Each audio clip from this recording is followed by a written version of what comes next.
লক্ষ্মীপুরের রায়পুরে শতবর্ষী গাছ কাটার ঘটনায় চাঞ্চল্যের সৃষ্টি হয়েছে।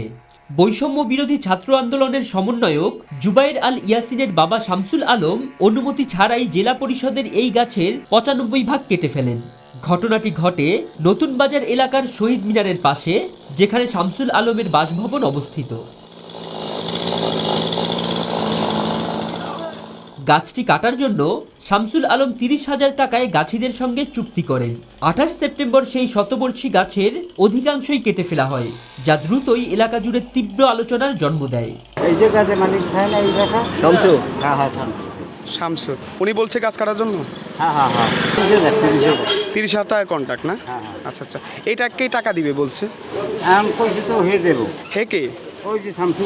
শামসুল আলমের ভাষ্যমতে গাছটি ঝুঁকিপূর্ণ ছিল, তাই রায়পুরের ইউএনের অনুমতি নিয়ে কাটা হয়েছে।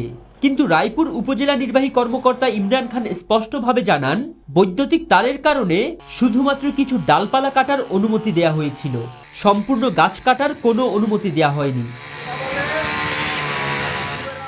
লক্ষ্মীপুর জেলা পরিষদের প্রধান নির্বাহী কর্মকর্তা মোহাম্মদ রেজাই রাফিন সরকার এ বিষয়ে বলেন, এ ঘটনা সম্পর্কে আমি জানতাম না। যদি এমন কিছু ঘটে থাকে তবে আইন অনুযায়ী ব্যবস্থা নেওয়া হবে।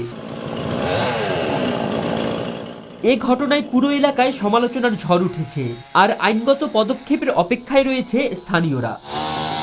Desk report, daily Bangladesh.